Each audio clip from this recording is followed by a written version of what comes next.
कशा आहात? आशा आहे की आपण सर्व आनंदी असाल. मागच्या तासाला आपण ऊर्जा हा एक घटक पाहिलेला होता. तर ऊर्जा म्हणजेच काय? ऊर्जा म्हणजेच कार्य करण्याची क्षमता. ऊर्जा विविध प्रकारच्या स्वरूपामध्ये आढळते. उष्णता ऊर्जा, प्रकाशीय ऊर्जा, रासायनिक ऊर्जा, विद्युत ऊर्जा, ध्वनी ऊर्जा असे ऊर्जेचे विविध प्रकार पडतात. आज आपण या प्रकरणामध्ये उष्णता पाहणार आहोत.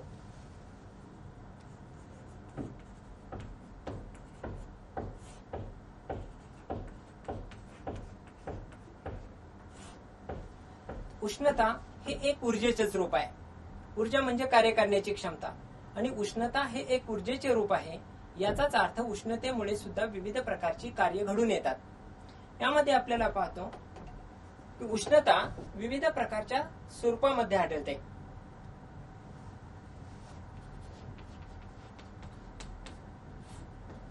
हे एक ऊर्जेचे रूप आहे.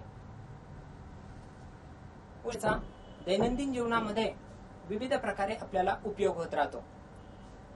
जसे कपडे वाळवण्यासाठी, अन्नपदार्थ शिजवण्यासाठी किंवा थंडीपासून स्वतःचं संरक्षण करण्यासाठी आपण उष्णतेचा वापर करतो. अशी ही जी काही उष्णता आहे ही वेगवेगळ्या प्रकारच्या स्वरूपामध्ये आढळते. त्याला स्रोत कोणते? तर उष्णतेचा पहिला स्रोत म्हणजे नैसर्गिक उगमस्थान.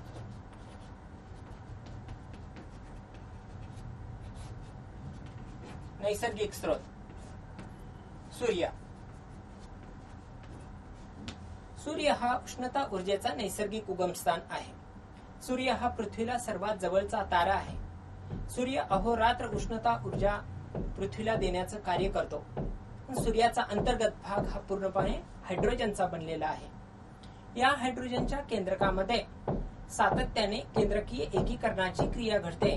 त्यातून हिलियमची केंद्रके तयार होतात आणि मोठ्या प्रमाणावरती उष्णता ऊर्जा बाहेर टाकली जाते की जी उष्णता ऊर्जा पृथ्वीपर्यंत अहोरात्र पोहोचवली जाते. समजा हायड्रोजन अधिक हायड्रोजन यापासून हेलियमची केंद्रके तयार होतात आणि याच क्रियेमध्ये उष्णता ऊर्जा तयार होते. दुसरा स्रोत रासायनिक.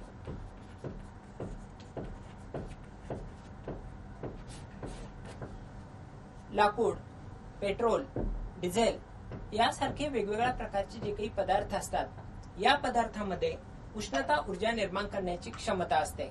समजा लाकूड असेल तर लाकडामधील जळाऊ घटक हा सेल्युलोज असतो. हा सेल्युलोजच्या ज्वलनानंतर इच्छित कार्य प्राप्त करण्यासाठी आपल्याला उष्णता निर्माण होते. तिसरा स्रोत आहे अणुऊर्जा.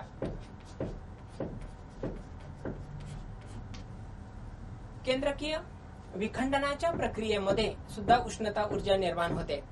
समजा युरेनियम सारख्या जड मूलद्रव्यावरती न्यूट्रॉनचा मारा केला असता त्यामधून बेरियम, क्रिप्टॉन, 3 न्यूट्रॉन आणि ऊर्जा तयार होते.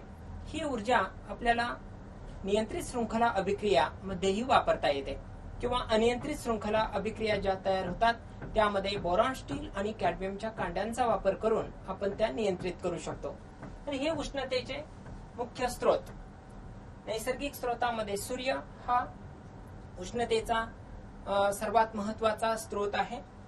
याशिवाय रासायनिक स्रोतामध्ये लाकूड असेल, कोळसा असेल, पेट्रोल, डिझेल यासारखे पदार्थ उष्णता ऊर्जा निर्माण करतात. त्यानंतर अणुऊर्जा म्हणजेच युरेनियम सारख्या मूलद्रव्यामध्ये सुद्धा ऊर्जा निर्माण करण्याची क्षमता असते. त्यानंतर अशा प्रकारच्या या उष्णतेचे महत्व काय?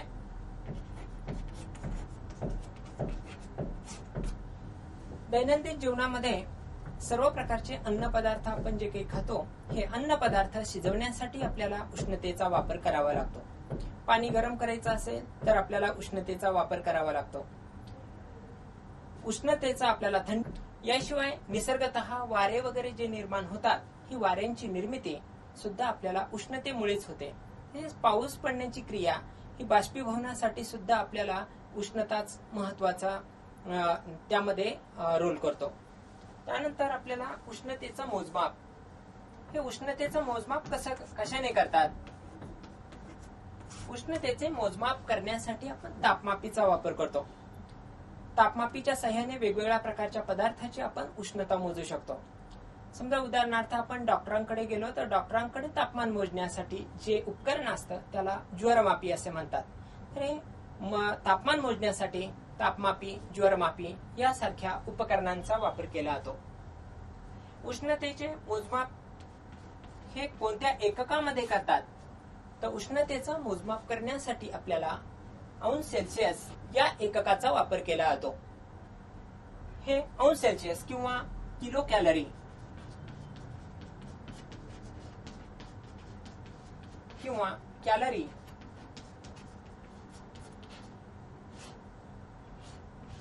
या एककांचा वापर केला जातो. तर किलो कॅलरी किंवा कॅलरी म्हणजेच काय? तर एमकेएस पद्धतीमध्ये उष्णता किलो कॅलरी मध्ये मोजतात, तर सीजीएस पद्धतीमध्ये उष्णता ही कॅलरी मध्ये मोजतात. हे किलो कॅलरी म्हणजेच काय? तर 1 किलोग्रॅम वस्तुमानाच्या पदार्थाचं तापमान 1 अंश सेल्सिअसने वाढवण्यासाठी लागणारी जी काही उष्णता असते त्यास 1 किलो कॅलरी उष्णता असे म्हणतात. किंवा 1 कॅलरी उष्णता म्हणजेच काय? तर 1 ग्रॅम पाण्याचं तापमान किंवा एखाद्या वस्तूचं तापमान 1 अंश सेल्सिअसने वाढवण्यासाठी लागणाऱ्या उष्णतेस 1 कॅलरी उष्णता असे म्हणतात. तर उष्णतेचं मोजमाप करण्यासाठी तापमापी, ज्वरमापी यासारख्या उपकरणांचा वापर केला जातो.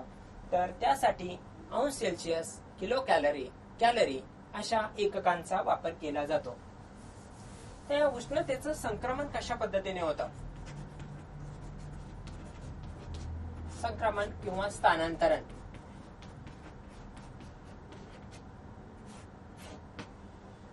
हे उष्णतेचं संक्रमण किंवा स्थानांतरण म्हणजे नेमकं काय? तर उष्णता एका ठिकाणाहून दुसऱ्या ठिकाणी जाणे. ही उष्णता एका ठिकाणाहून दुसऱ्या ठिकाणी कशी जाते? किंवा एखाद्या उष्ण पदार्थाची उष्णता थंड पदार्थाकडे किंवा थंड पदार्थाची उष्णता उष्ण पदार्थाकडे. तर हे होण्याचा प्रकार यालाच आपण म्हणतो उष्णतेचे स्थानांतरण. हे उष्णतेचं स्थानांतरण 3 पद्धतीने होतं: वहन, अभिसरण आणि तिसरा प्रकार प्रारण. हे उष्णतेचं वहन, अभिसरण आणि प्रारण या 3 पद्धतीमधून उष्णतेचं संक्रमण हे एका ठिकाणावरून दुसऱ्या ठिकाणी होत असतं. आता पाहूया आपण उष्णतेचे वहन. तापलेल्या कण स्वतःची जागा न सोडता फक्त लगतचे कण तापत तापत चालतात तेव्हा उष्णतेचं वहन होतं. समजा उदाहरणार्थ एक लोखंडी सळई घ्या. लोखंडी सळईला आपण 3 मेणाचे गोळे लावलेले आहेत आणि एका बाजूने आपण जेव्हा उष्णता द्यायला सुरुवात करतो तेव्हा काय घडेल?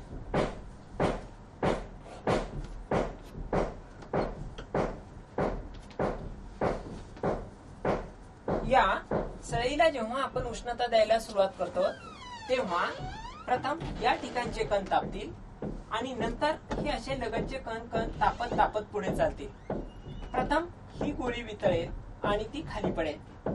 नंतर पुन्हा पुढे पुढे हे कण तापत तापत जातील. नंतर ही गोळी वितळेल आणि खाली पडेल. अशाच पद्धतीने हे कण तापत तापत जातील आणि नंतर ही शेवटी गोळी पडेल आणि नंतर एक वेळ अशी येईल की आपल्या हातालाही चटका बसायला लागेल. याला उष्णतेचं वहन. यामध्ये प्रत्यक्ष वस्तूच्या कणांचे स्थानांतरण न होता लगतचे कण तापत चालतात. हे लगतचे कण तापत जाऊन जे काही उष्णता स्थानांतरित होते यालाच आपण उष्णतेचं वहन म्हणतो. आता हे उष्णतेचं वहन कोणामध्ये होतं? तर उष्णतेचे वहन हे स्थायरूप पदार्थामध्ये होतं. स्थायरूप पदार्थामध्येच फक्त उष्णतेचं वहन होतं. त्यानंतर सुवाहक पदार्थामध्ये हे वहन होतं. सुवाहक, जर हा पदार्थ सुवाहक असेल तरच आपल्याला हे पदार्थाच्या कणांचं उष्णतेमधून वहन होईल. समजा उदाहरणार्थ तांब्याची सळई आहे किंवा लोखंडाची सळई आहे तर हे उष्णतेचे सुवाहक आहेत यामधूनच आपल्याला अशा प्रकारची वहनाची क्रिया घडेल. उदाहरणार्थ आपण पाहतो की रेल्वे रूळ वगैरे जे असतात, हे रेल्वेचे रूळ जोडले जात असताना असे यामध्ये थोडासा गॅप ठेवला जातो. दोन लोखंडी पट्ट्या जोडत असताना इथे गॅप हा रेल्वेच्या रुळामध्ये का ठेवलेला असतो? तर उन्हाळ्यामध्ये हे लोखंडी असतात, हे सुवाहक आहेत, उष्णतेमुळे ते प्रसरण पावतात आणि जर उन्हाळ्यामध्ये ते जर जास्त प्रमाणात प्रसरण पावले आणि ते जर एकमेकांच्या अगदी तर ते एकमेकावरती आदळतील आणि नंतर ही रेल्वेची लाईन ही अशी वक्र होईल. हे होऊ नये म्हणून आपल्याला रेल्वेचे रूळ जोडले जात असताना त्यांच्यामध्ये ठराविक प्रमाणामध्ये अंतर ठेवलं जातं. हे वाहन हे स्थायरूप पदार्थामध्ये होतं. वाहन हे धातूमध्ये, सुवाहक धातूमध्ये होतं.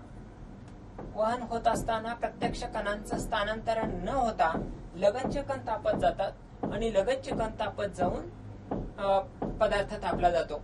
या प्रयोगामध्ये आपण पाहिले की धातूच्या सळईला जर उष्णता द्यायला सुरुवात केली तर प्रथम या ज्योतीच्या जवळचे कण तापत जातात आणि नंतर हे लगतचे कण तापत जाऊन क्रमाने या मेणाच्या गोळ्या वितळून खाली पडायला लागतात आणि शेवटी आपल्या हाताला चटका बसतो. या ठिकाणी प्रत्यक्ष कणांचं स्थानांतरण होत नाही. तर हा उष्णतेच्या संक्रमणाचा पहिला प्रकार आहे, याला म्हणायचं वहन. त्यानंतर दुसरा प्रकार जो आहे तो म्हणजे अभिसरण.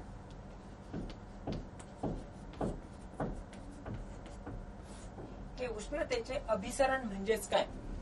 अभिसरण कोणामध्ये होतं? तर अभिसरण हे आपल्याला द्रवरूप पदार्थामध्ये होतं, तसेच ते वायुरूप पदार्थामध्येही होतं.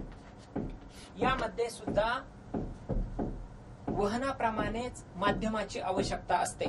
आता समजा उदाहरणार्थ अभिसरणामध्ये हा एक बीकर आहे, यामध्ये आपण पाणी घेतलेलं आहे आणि त्याला उष्णता द्यायला सुरुवात केली. तर प्रथम तळाकडचे कण तापतील की ज्या ठिकाणी ज्योतीला ते जवळ आहेत, हे तळाकडचे कण तापतात. हे तापलेले कण हलके होतात. हलके झाले म्हणजे त्यांची घनता कमी होते. ते तापलेले कण वरती येतात आणि वरचे जड कण ज्याची घनता जास्त असते ते तळाकडे येतात. या ठिकाणी प्रत्यक्ष कणांचे स्थानांतरण होते. अभिसरण या प्रकारामध्ये उष्णता देत असताना पदार्थाच्या तापलेले कण स्वतःची जागा सोडतात आणि ते वरच्या बाजूला येतात. तर तापलेले कण हे वजन हलके होतात, घनता कमी होते, त्यामुळे ते वरती येतात. अशा प्रकारच्या उष्णतेच्या स्थानांतरणाला म्हणायचं अभिसरण. वस्तूचे तापलेले कण प्रत्यक्ष जागा सोडून दुसरीकडे जातात आणि त्यांची जागा दुसरे जड कण घेतात. अशा प्रकारच्या उष्णतेच्या स्थानांतरणास अभिसरण असे म्हणतात. हे अभिसरण हे द्रवरूप पदार्थामध्ये होते, तशाच पद्धतीने ते वायुरूप पदार्थामध्ये सुद्धा होते. वायुरूप पदार्थामध्ये सुद्धा प्रत्यक्ष उष्णतेमुळे तापलेले कण स्वतःची जागा सोडून दुसरीकडे जातात आणि त्यांची जागा घेण्यासाठी थंड कण त्या ठिकाणी येतात. उदाहरणार्थ पाहता, अभिसरणामुळेच वाऱ्यांची निर्मिती होते. ही वारे निर्मिती कशी होते?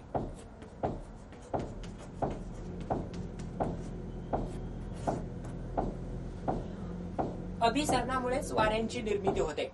हे वाऱ्यांचे वेगवेगळ्या प्रकारचे प्रकार पडतात, जसे खारे वारे, मतलई वारे आणि व्यापारी वारे. त्यामध्ये पाहूया आपण आता ही वाऱ्यांची निर्मिती कशी होते. तर उष्णतेमुळे जेव्हा हवा तापते, तापलेली हवा हलकी होते, हलकी झालेली हवा वरती जाते आणि तिची जागा भरून काढण्यासाठी दुसरीकडचे थंड वारे त्या ठिकाणी येतात आणि त्यामुळे वारे वाहू लागतात. त्या ठिकाणी आपण वाऱ्यांच्या निर्मितीमध्ये पहिला प्रकार पाहूया, खारे वारे. हे खारे वारे म्हणजेच काय? हे केव्हा घडतात?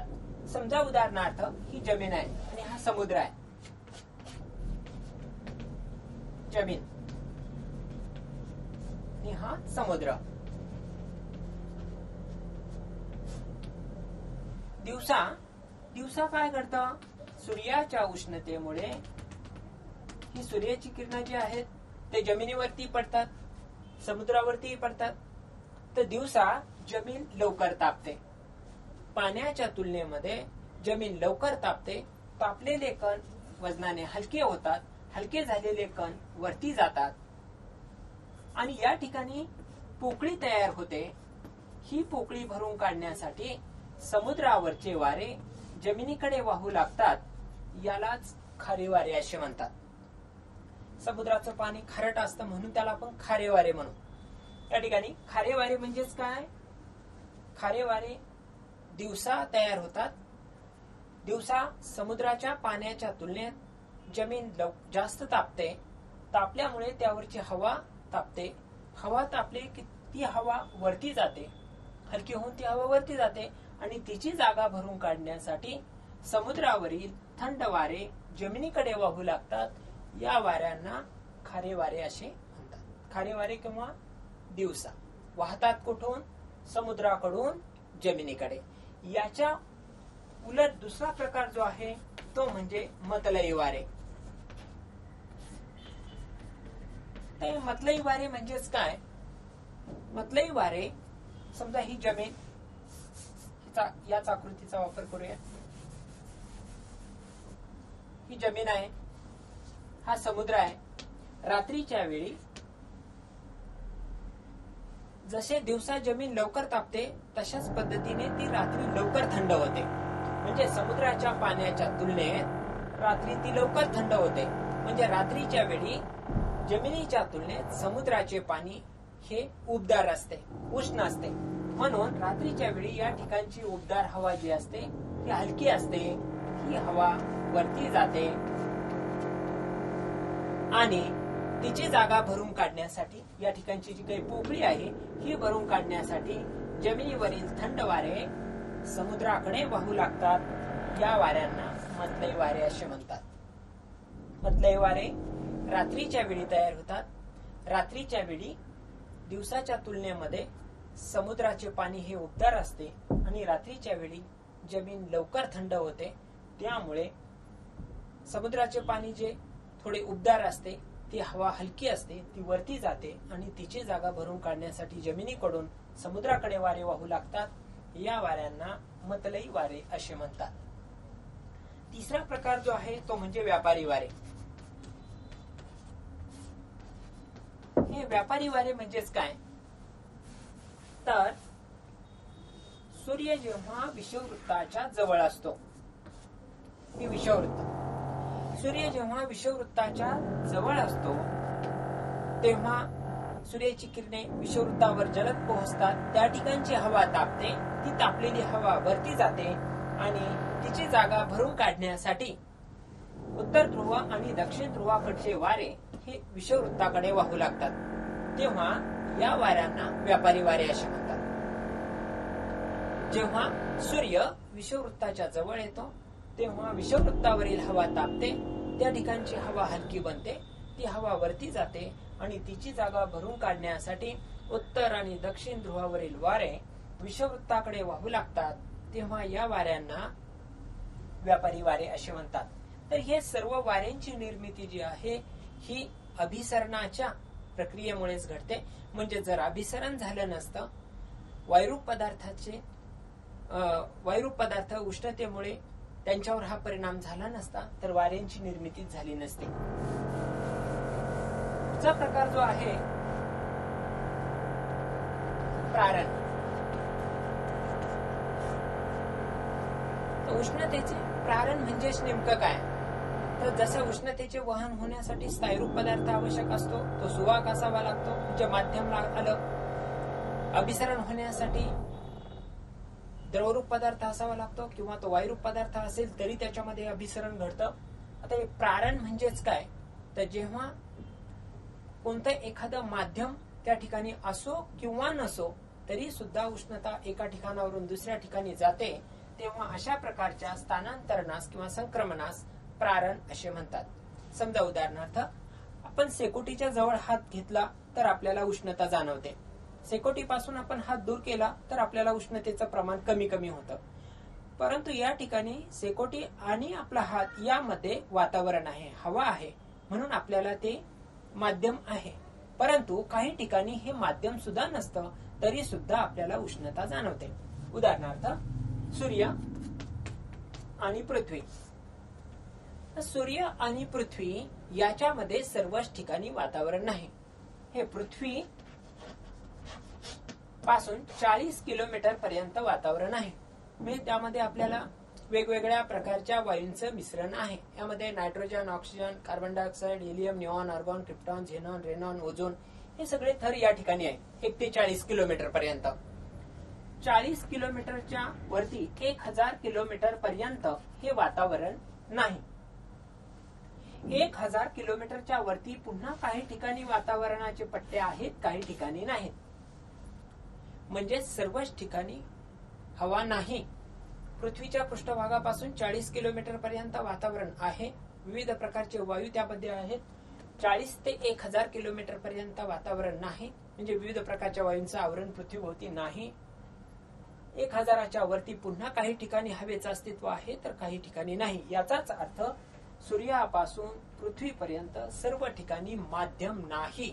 तरी सुद्धा सूर्याची उष्णता पृथ्वीवर पोहोचते. तर ती कशामध्ये? हे इलेक्ट्रोमॅग्नेटिक वेव्ह, हे प्रारणाद्वारे ही उष्णता आपल्यापर्यंत पोहोचते. अशा पद्धतीने उष्णतेचं संक्रमण किंवा स्थानांतरण हे आपल्याला या 3 पद्धतीमधून होतं. उष्णतेचं वहन, उष्णतेचे अभिसरण आणि उष्णतेचं प्रारण. त्यानंतर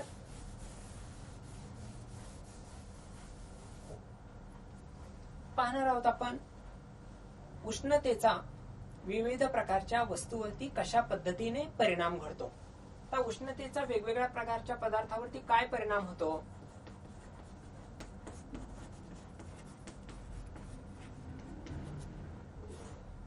समजा उदाहरणार्थ स्थायरूप पदार्थ असेल. स्थायरूप पदार्थाला उष्णता दिली तर त्याचा द्रवरूप पदार्थ बनतो. द्रवरूप पदार्थाला उष्णता दिली तर त्याचे वायुरूप पदार्थ तयार होतो. उदाहरणार्थ बर्फ असेल. बर्फाला उष्णता दिली तर त्याचे पाणी बनते आणि पाण्याला उष्णता दिली तर त्याची वाफ बनते. तर उष्णतेचा परिणाम नेमका काय होतो? बर्फामध्ये बर्फातले सर्व कण एकमेकाशी अगदी बाइंड असतात पूर्णपणे. हेच आपण उष्णता द्यायला सुरुवात केल्यानंतर हे बर्फातले कण एकमेकापासून विलग व्हायला लागतात. म्हणजे प्रसरण पावतात आणि एकमेकापासून विलग व्हायला लागतात आणि त्याचं पाणी बनतं. पाण्यालाही उष्णता दिल्यानंतर त्यातील कण आणखीनच एकमेकापासून अलिप्त होतात आणि त्यापासून वाफ बनते. तर स्थायरूप पदार्थाला उष्णता दिली तर त्याचा द्रवरूप पदार्थ, द्रवरूप पदार्थाला उष्णता दिली तर त्याचे वायुरूप पदार्थ तयार होतात. काही स्थायरूप पदार्थ असे असतात की त्याला उष्णता दिल्यानंतर मध्ये द्रवरूपात रूपांतर न होता एकदम ते वायुरूपात जातात. यालाच संप्लवन असे म्हणतात. उदाहरणार्थ कापूर. कापराला उष्णता दिली असता ते स्थायीतून द्रवरूपात रूपांतरित न होता एकदम वायुरूपात रूपांतरित होतो. या ठिकाणी स्थायरूप पदार्थाचं द्रवरूपात रूपांतर होण्याची जी काही क्रिया आहे यालाच आपण द्रवणांक असे म्हणतो. द्रवणांक म्हणजेच काय? तर ज्या स्थिर तापमानाला स्थायरूप पदार्थाचे रूपांतर द्रवरूपात होते त्या स्थिर तापमानाला पदार्थाचा द्रवणांक असे म्हणतात. उत्कलनांक म्हणजेच काय? तर ज्या स्थिर तापमानाला द्रवरूप पदार्थाचे रूपांतर वायुरूपात होते त्याला पदार्थाचा उत्कलनांक असे म्हणतात. याशिवाय उष्णतेमुळे बाष्पीभवनही घडते. हे बाष्पीभवन म्हणजेच उत्कलन बिंदूच्या अगोदरच द्रवरूप पदार्थाचे वायुरूपात रूपांतर होत असेल तर यास बाष्पीभवन असे म्हणतात. या सर्व प्रक्रिया आपल्याला उष्णतेमुळेच घडतात. पहा, स्थायरूप पदार्थाला उष्णता दिली तर स्थायरूप पदार्थाचे रूपांतर द्रवरूपात, द्रवरूपाला उष्णता दिली तर त्याचं रूपांतर वायुरूप पदार्थामध्ये घडतं. उदाहरणार्थ बर्फाला उष्णता दिली तर पाण्यात रूपांतर होतं आणि पाण्याला उष्णता दिली तर त्याची वाफ बनते.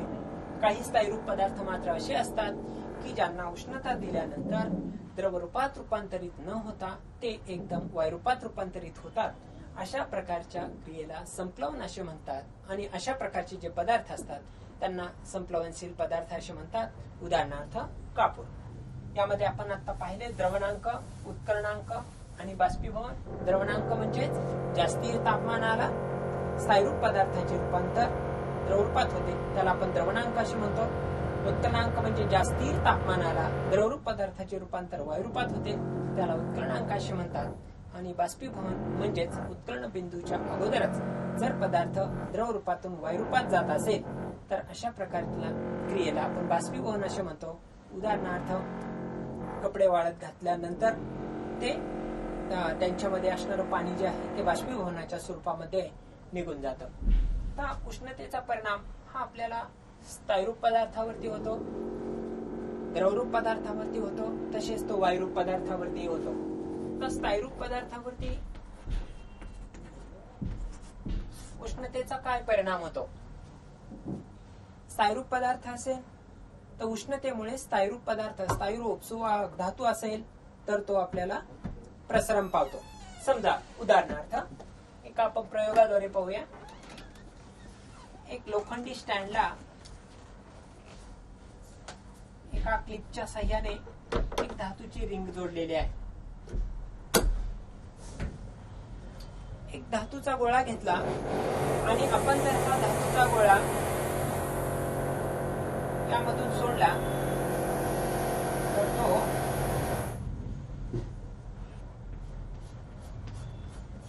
आरपार जातो. धातूच्या गोळ्याला सुवाहक आहे त्यामुळे तो उष्णता शोषून घेतो, परंतु हा अगोदरचा गोळा आहे, याला आपण या कडीमधून जर सोडलं तर तो आपोआप अशा पद्धतीने रिंग मधून खाली जाईल. परंतु याच गोळ्याला जर आपण उष्णता दिली तर काय घडेल?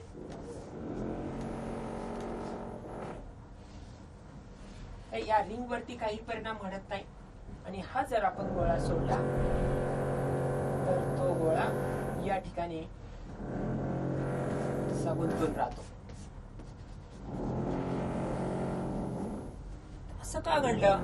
तर हा धातू आहे, तो सुवाहक आहे, उष्णता तो शोषतो, त्यामुळे तो प्रसरण पावतो. प्रसरण पावल्यामुळे त्याचा आकार वाढलेला आहे आणि रिंग मात्र आहे त्या साईजची आहे, त्यामुळे हा गोळा त्या कडीमधून जात नाही. यावरून आपल्या असे लक्षात येईल की स्थायरूप पदार्थावरती उष्णतेचा परिणाम होतो.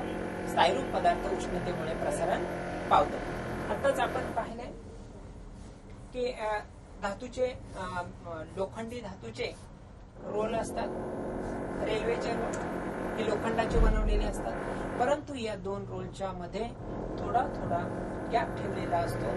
हा गॅप का? तर हे धातू जर उष्णतेमुळे प्रसरण पावले आणि ते जर एकमेकावरती जर आदळले तर सर्व हे रोल जे आहेत ते वाकडे तिकडे होतील. हे असं होऊ नये म्हणून आपल्याला हे जरी प्रसरण पावले तरी ते एकमेकांवरती आदळणार नाहीत अशा प्रकारची रचना या रेल्वेच्या रोळामध्ये वगैरे केलेली असते. म्हणून रेल्वेचे रोल जे असतात हे जोडताना त्यांच्यामध्ये थोडासा गॅप ठेवलेला असतो. पुन्हा एकदा पाहूया. लोखंडी स्टँडला एक क्लिप बसवलेली आहे, त्याच्यावरती एक धातूचा गोळा आपण सोडला तर तो त्या रिंग मधून आरपार जातो, परंतु याच धातूच्या गोळ्याला जर आपण उष्णता दिली तर हा सुवाहक असल्यामुळे तो उष्णता शोषतो आणि तो जर आपण याच रिंग मध्ये सोडण्याचा प्रयत्न केला तर मात्र जात नाही, कारण तो उष्णता शोषल्यामुळे तो प्रसरण पावलेला आहे आणि तो या रिंग मधून जाऊ शकत नाही. याचाच अर्थ उष्णतेमुळे स्थायरूप पदार्थ प्रसरण पावतात हे आपल्याला यातून लक्षात येईल. त्यानंतर उष्णतेमुळे द्रवरूप पदार्थ सुद्धा प्रसरण पावतात, द्रवरूप पदार्थाचा सुद्धा आकार वाढतो.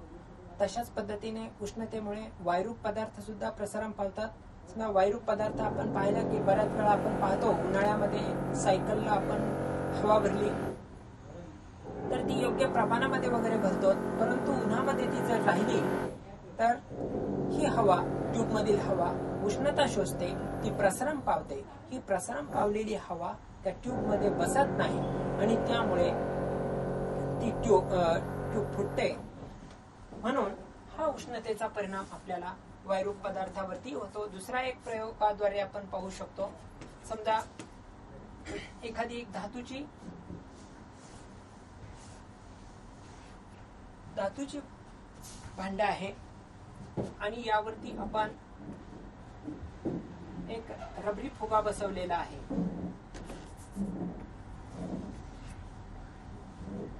जर आपण या बॉटलवरती फक्त हा रबरी फुगा बसवलाय, परंतु या बॉटलला उष्णता दिली असता या बॉटलमधील हवा ही प्रसरण पावते. ही प्रसरण पावलेली हवा या बॉटलमध्ये बसत नाही आणि ही हवा वरती जायला लागते आणि यामुळे हा फुगा जो आहे तो फुगला जातो. यावरून आपल्या लक्षात येईल की उष्णतेमुळे आपल्याला वायुरूप पदार्थ प्रसरण पावतात हे लक्षात येईल. तसेच दोन प्रकारचे पदार्थ असतात, म्हणजे उष्णतेचे सुवाहक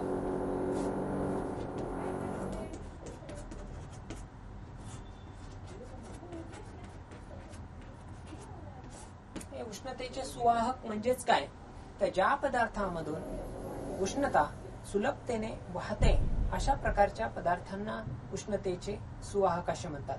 ज्या पदार्थामधून उष्णता वाहते ते उष्णतेचे सुवाहक. उदाहरणार्थ तांबे असेल, अॅल्युमिनियम असेल, लोखंड असेल, यासारखे पदार्थ हे उष्णतेचे सुवाहक आहेत. यामध्ये सुद्धा समजा तांबे, लोखंड, अॅल्युमिनियम, तांबे म्हणजे कॉपर, लोखंड Fe, अॅल्युमिनियम, हे पदार्थ जे आहेत हे उष्णतेचे सुवाहक आहेत. हे पदार्थ उष्णता शोषतात. यामध्ये यांची सुद्धा उष्णता शोषण्याची प्रमाण जे असते तेही कमी अधिक प्रमाणामध्ये असते. समजा उदाहरणार्थ तांबे, लोखंड आणि अॅल्युमिनियम यापासून बनवलेल्या पट्ट्या असतील किंवा धातूच्या सळया असतील आणि त्यांना आपण एकाच वेळी उष्णता द्यायला सुरुवात केली तरी त्यावरती होणारा परिणाम जो आहे तो वेगवेगळ्या पद्धतीने होतो. समजा उदाहरणार्थ या 3 धातूंच्या 3 पट्ट्या आहेत. 3 धातूच्या 3 पट्ट्या, 3ही धातूवरती 2-2 मेणाच्या गोळ्या लावलेल्या आहेत आणि एकाच बाजूने आपण याला उष्णता द्यायला सुरुवात केली तर काय घडेल? वास्तविक पाहता हे उष्णतेचं वहन होईल. उष्णतेचे 3ही पदार्थ सुवाहक आहेत. यांच्यामधून उष्णता पुढे पुढे जाईल. प्रथम 3ही मधले हे मेणाचे गोळे वितळतील आणि ते खाली पडतील. नंतर हे गोळे वितळतील. परंतु हे 3ही एकाच वेळी वितळणार नाहीत. यामध्ये सुद्धा तांब्याची पट्टी जी आहे ती तांब्याची पट्टीचा मेणाचा गोळा जो आहे तो प्रथम वितळेल आणि तो अगोदर पडेल, तर लोखंडाच्या पट्टीचा मेणाचा गोळा हा नंतर पडेल. याचाच अर्थ उष्णता वाहण्याचं प्रमाण हे तांब्याच्या पट्टीतून हे या तिघांमध्ये सर्वात जास्त आहे, तर लोखंडामध्ये मात्र ते सर्वात कमी आहे. हे उष्णतेचे सुवाहक की ज्याच्यामधून उष्णता सुलभतेने एका ठिकाणावरून दुसऱ्या ठिकाणी वाहते. दुसरा हे उष्णतेचे दुर्वाहक.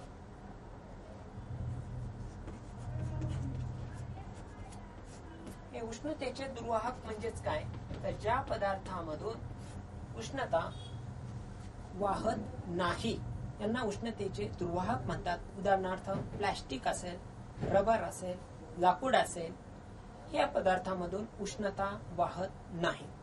का?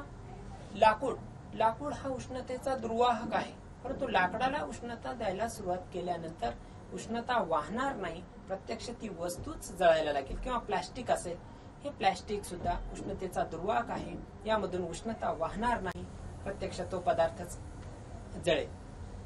अशा पद्धतीने हे उष्णतेचे सुवाहक व दुर्वाहक पदार्थ असतात. त्यानंतर आपण थर्मास सर्वांना परिचयाचा आहे. एखादा उष्ण पदार्थ जास्त काळ तशाच अवस्थेमध्ये ठेवायचा असेल, उदाहरणार्थ चहा असेल, कॉफी असेल, तर हा पदार्थ जास्त काळ तशाच अवस्थेत ठेवण्यासाठी किंवा सरबतासारखा एखादा थंड पदार्थ असेल तर तो पदार्थ जास्त काळ तशाच अवस्थेत ठेवण्यासाठी आपण थर्मासचा वापर करतो. हा थर्मासचा शोध जेम्स ड्युआर यांनी लावला, म्हणून त्याला ड्युआर फ्लास्क असेही म्हणतात. यामध्ये दुहेरी भिंत असलेला हा फ्लास्क असतो. यात एकात एक बसवलेल्या काचेच्या सीलबंद नळ्या असतात. त्यावरती चांदीचा मुलामा देऊन ते चकचकीत बनवलेले असतात. या नळ्या दरम्यानची हवा काढून घेतल्यामुळे निर्वात पोकळी असते. नळ्यांचे बाहेरचे संरक्षण बरणी असते आणि बरणी व आतील फ्लास्क यामध्ये रबर किंवा स्पंजचे तुकडे असतात की ज्यामधून उष्णतेचं स्थानांतरण सहजासहजी घडत नाही. आणि अशा या थर्मासमध्ये आपण एखादा उष्ण पदार्थ ठेवला तर तो उष्ण पदार्थ आपली उष्णता बाहेर जाऊ देत नाही, किंवा थंड पदार्थ असेल तर तो थंड पदार्थाला बाहेरच्या उष्णतेचा परिणाम होत नाही. त्यामुळे अशा प्रकारच्या थर्मासमध्ये आपण उष्ण पदार्थ जास्तीत जास्त काळ उष्ण ठेवू शकतो किंवा थंड पदार्थ जास्तीत जास्त काळ थंड ठेवू शकतो. परंतु त्याच्यामध्ये असणारी झाकण वगैरे यामधून थोड्याफार प्रमाणामध्ये हवेचं होणारं स्थानांतरण यामधून काही कालावधीनंतर उष्ण पदार्थ हळूहळू थंड होत जातो. यावरून त्याला उष्णता विनिमयाचे तत्व लक्षात येईल. उष्णता विनिमय म्हणजेच जेव्हा पदार्थाने गमावलेली उष्णता आणि थंड पदार्थाने गमावलेली उष्णता ही समान असते, यालाच उष्णता विनिमयाचे तत्व म्हणतात. नाही, उष्ण पदार्थाने गमावलेली उष्णता म्हणजेच कमी झालेली उष्णता आणि थंड पदार्थाने गमावलेली उष्णता म्हणजे त्याची वाढलेली उष्णता, हे दोन्ही समान प्रमाणात असतात. उष्णतेमध्ये म्हणतो की उन्हाळ्यामध्ये आपण पांढऱ्या रंगाचे कपडे वापरावेत तर हिवाळ्यामध्ये रंगीत कपडे वापरावेत. हे उन्हाळ्यामध्ये पांढऱ्या रंगाचे कपडे का वापरावेत तर पांढरा रंग हा उष्णतेचं जास्तीत जास्त परावर्तन करतो, तो उष्णता ऍब्सॉर्ब करत नाही. त्यामुळे आपल्याला उन्हाळ्यामध्ये उष्णतेपासून त्याचं संरक्षण केलं जातं. तर थंडीच्या काळामध्ये कपडे जे असतात हे जास्तीत जास्त उष्णता शोषतात आणि त्यामुळे आपल्याला थंडीपासून संरक्षण होतं. किंवा आपण पाहतो राजस्थानमध्ये जास्तीत जास्त घरांचे रंग हे पांढऱ्या रंगाचे असतात, कारण राजस्थानमध्ये जास्तीत जास्त प्रमाणात वाळवंटी भाग आहे, मोठ्या प्रमाणात उष्णता असते आणि या उष्णतेपासून संरक्षण होण्याच्या दृष्टिकोनातून या भिंतींना पांढरा रंग दिलेला असतो की हा पांढरा रंग त्या उष्णतेचं परावर्तन करत राहतो. म्हणून भिंत आणि पर्यायाने घरातील वातावरण हे जास्त उष्ण होऊ नये यासाठी त्या ठिकाणच्या घरांना पांढरा रंग वगैरे दिलेला असतो.